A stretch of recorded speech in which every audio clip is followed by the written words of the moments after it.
Welcome to my channel. Try to hear the latest story.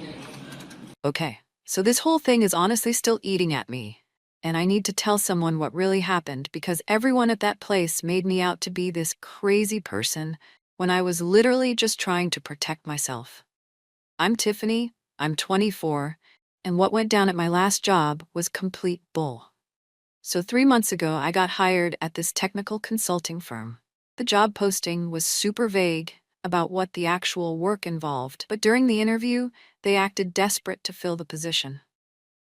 I figured I could pick it up as I went along. That's what on-the-job training is for, right?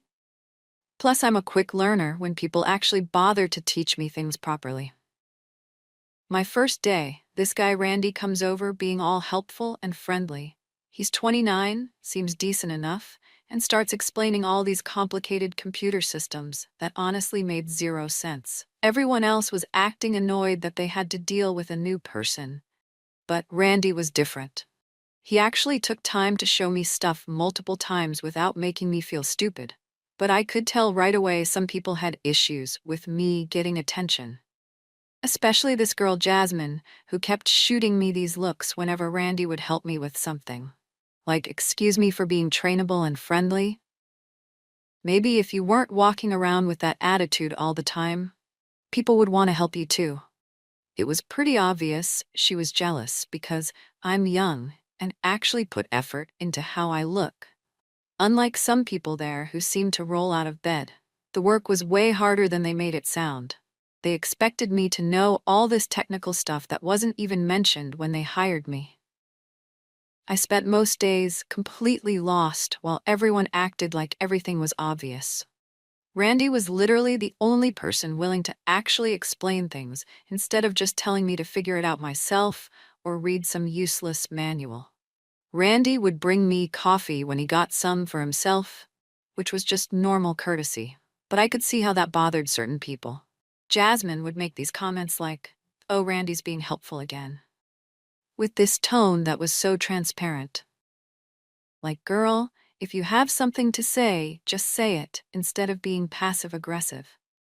I had to stay late most nights because I couldn't finish everything during regular hours, and Randy would often stay too to help me catch up. That's when I started noticing he would stand pretty close when showing me things on the computer, and sometimes our hands would touch when we were both reaching for papers. At the time, I didn't think much of it, but looking back, it was definitely intentional. He also started asking personal questions about my life outside work.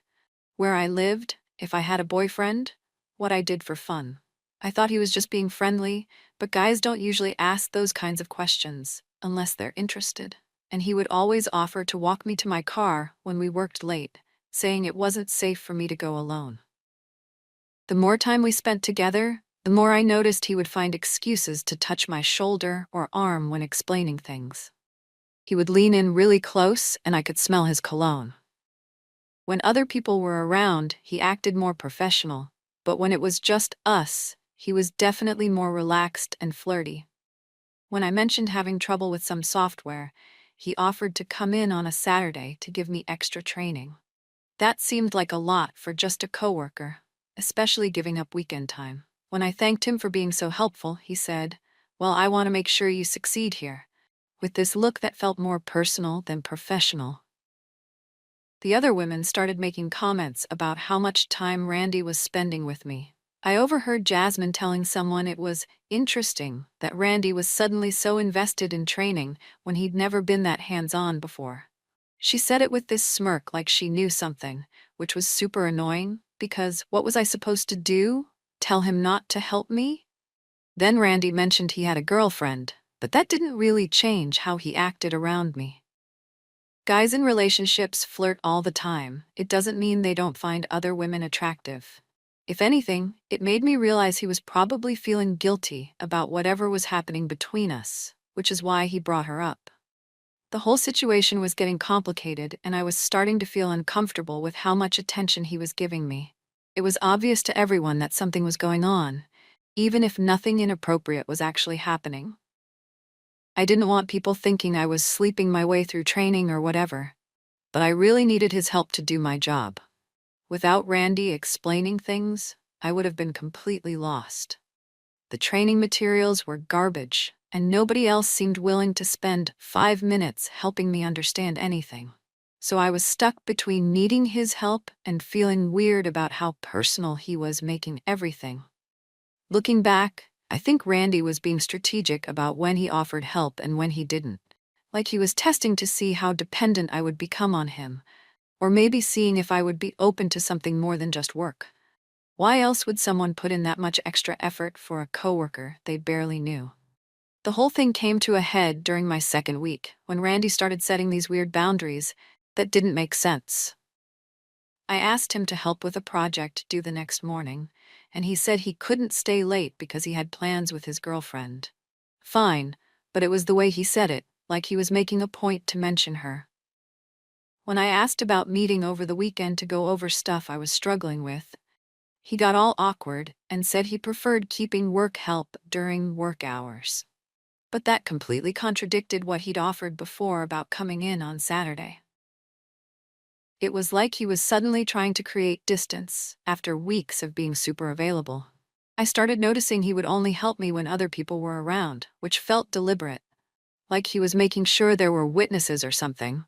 When we were alone, he would find excuses to cut conversations short or suggest I ask someone else. Such a different vibe from before. The mixed signals were really confusing and honestly kind of hurtful. I had gotten used to having his support, and suddenly he was acting like helping me was this big inconvenience.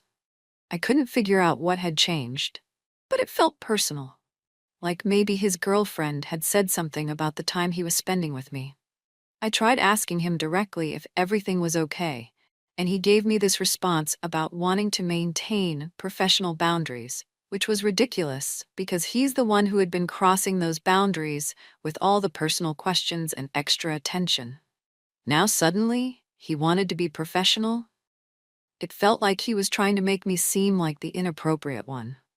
That's when I started really thinking about everything that had happened and realizing his helpfulness maybe hadn't been as innocent as I thought. The way he would find reasons to touch me, the personal questions, offering weekend time, walking me to my car.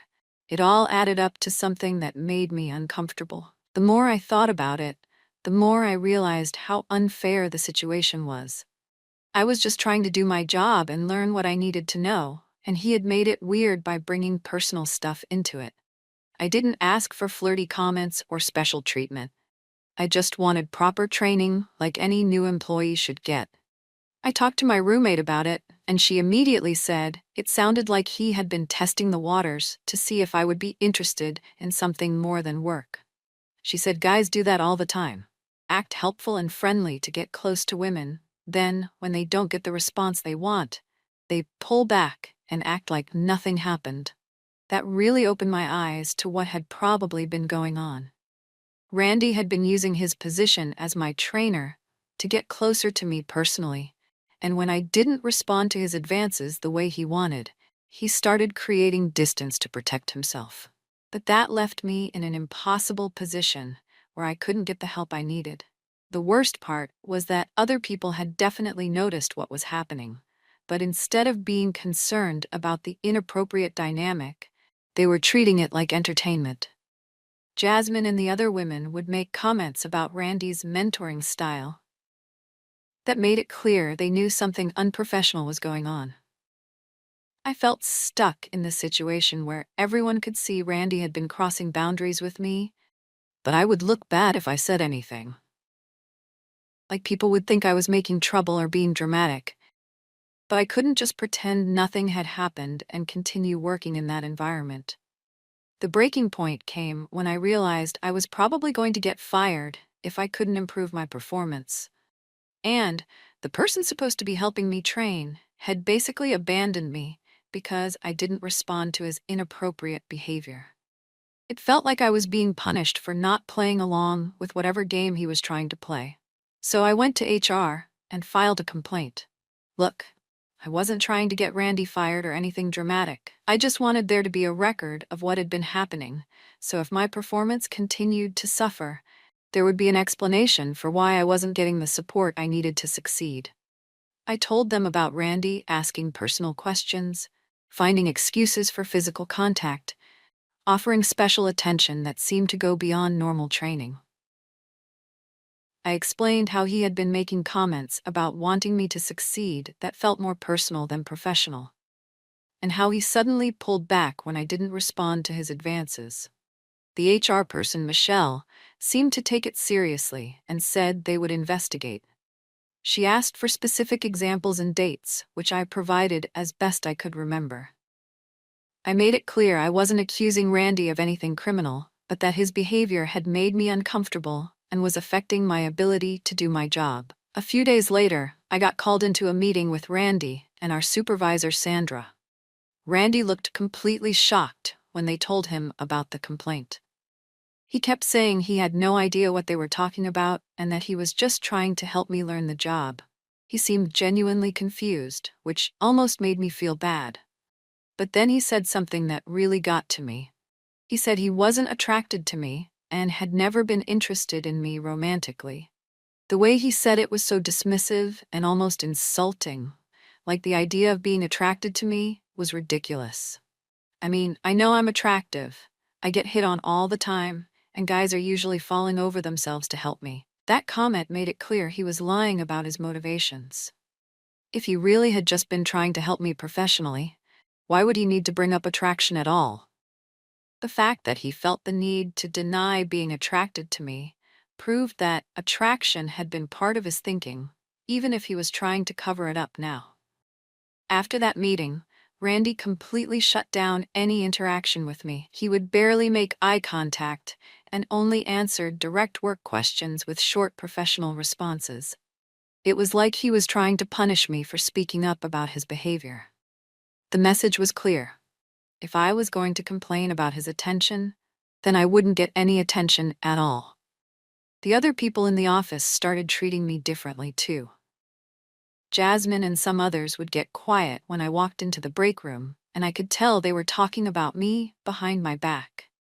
They probably thought I was making trouble or causing drama, but they didn't understand the position Randy had put me in. I tried explaining to a couple other women what had really been happening, but they seemed skeptical. One actually defended Randy, saying he was just a helpful person and that I might have misinterpreted his friendliness, which was so frustrating because these same women had been making comments about his behavior toward me just weeks earlier. It became clear pretty quickly that people were choosing sides, and most were choosing Randy's side. He had been there longer and had relationships with everyone, while I was still the new person struggling to fit in. It felt like a popularity contest I was destined to lose. My work performance got even worse after the complaint because now I had absolutely no support. Randy wouldn't help me with anything, and other people seemed reluctant to step in because they didn't want to get involved. I was basically left to figure everything out on my own, which was impossible given how complex the work was. I started making more mistakes and missing deadlines, which just reinforced everyone's opinion that I wasn't qualified for the job. But they didn't understand that the reason I was failing was because I had been cut off from the training and support I needed. It wasn't my fault that the person responsible for helping me had created this whole mess.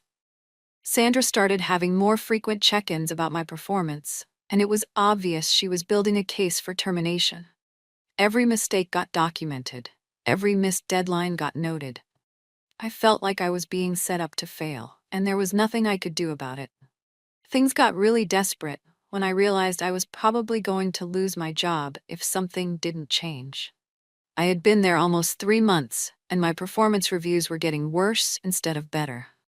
Sandra had started having weekly meetings to discuss areas for improvement, which was basically code for, "You're going to be fired soon." So I decided to swallow my pride and ask Randy directly for help. I figured maybe enough time had passed that he would be willing to put the whole HR thing behind us and focus on getting me trained properly. I wasn't asking for anything inappropriate, just basic job training that any new employee should receive.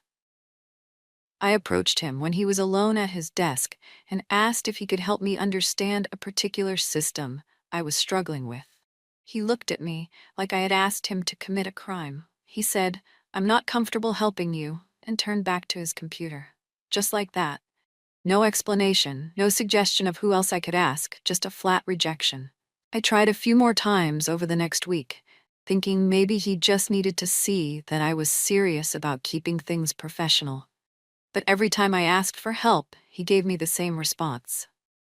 "I'm not comfortable." Like I was some kind of threat to him just for asking work-related questions. The other coworkers started noticing that I was having trouble getting help from Randy, and instead of stepping up to assist me, they seemed to think it was funny. I would overhear comments like, "Looks like Tiffany needs to figure things out on her own now," with this smug tone that made it clear they thought I deserved whatever was happening. Jasmine was the worst about it. She would make passive-aggressive comments about how some people expected others to do their work for them, and how real professionals figure things out independently. Easy for her to say when she had been properly trained and didn't have to deal with people sabotaging her learning process. I tried asking other coworkers for help, but they all claimed to be too busy or said the tasks were outside their area. It was obvious they had all decided I was a troublemaker and didn't want to get involved. They probably figured if they ignored me long enough, I would just quit, and they wouldn't have to deal with the drama anymore. The stress was really getting to me. I was spending hours trying to figure out things that should have taken minutes with proper guidance. I was staying late every night trying to catch up, but without understanding the underlying systems, I was just making more mistakes that created more work. By my third month, it was clear I was going to be fired. Sandra had started the formal documentation process, citing my inability to complete tasks independently and my below-average performance metrics. She scheduled a final performance review and told me to be prepared to discuss my future with the company. I knew what that meant. They were going to terminate me and make it seem like it was due to my incompetence, when really it was because I had been systematically denied the training and support that every new employee deserved. The whole thing was a setup from the moment I filed that HR complaint. In the meeting, Sandra told me my employment was being terminated due to my inability to meet basic job requirements. They gave me the standard termination package and had security escort me out of the building, like I was some kind of criminal. I had to pack up my desk while everyone watched, which was humiliating.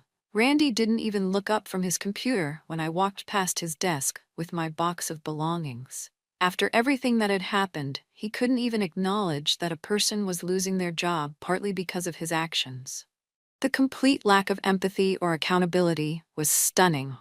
I found out later that the company had also reported my false harassment claim to some industry database that tracks problematic employees. So not only was I unemployed, but future employers in the field would be able to see that I had been flagged as someone who makes trouble.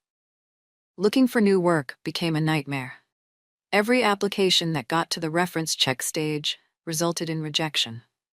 I had to start applying for jobs completely outside my field, which meant taking a huge step backward in terms of salary and career prospects. I ended up working retail for barely above minimum wage. I had to move back in with my parents because I couldn't afford rent on my new salary. The whole experience completely changed how I viewed the working world. I had always believed that if you worked hard and tried to do the right thing, you would be successful. But what happened to me proved that workplaces are really just popularity contests where people in power protect each other. I checked Randy's social media occasionally, and of course everything was going great for him. He got promoted within 6 months of my termination and was posting about work achievements. Meanwhile, I was folding clothes at a department store and getting yelled at by customers. The worst part was seeing posts from my former coworkers congratulating Randy on his promotion and talking about what a great mentor he was. These were the same people who had witnessed the inappropriate way he treated me, but they were all happy to pretend it never happened now that I was gone. Even now, almost a year later, I still get angry thinking about how everything went down. I tried to do the right thing by reporting behavior that made me uncomfortable, and instead of being protected, I was punished and ultimately forced out. The system is completely broken if speaking up about workplace issues results in the victim being destroyed while the perpetrator gets rewarded. People act like there are consequences for men who behave inappropriately at work, but my experience proved that's not true. If anything, the consequences fall on the women who dare to speak up about it. Randy faced no real accountability. If anything, my complaint probably made him look like a victim who had been unfairly accused. I still believe I did nothing wrong by filing that complaint. Randy's behavior was inappropriate, and the way he retaliated against me afterward proved that he knew it. No one should have to choose between tolerating uncomfortable workplace dynamics and losing their job. But that's exactly the choice I was forced to make. The fact that I'm working retail now while he's getting promoted just shows how unfair the whole system is. But I'm not going to apologize for standing up for myself, even if it cost me everything. At least I know I tried to do the right thing, which is more than I can say for anyone else involved in that situation.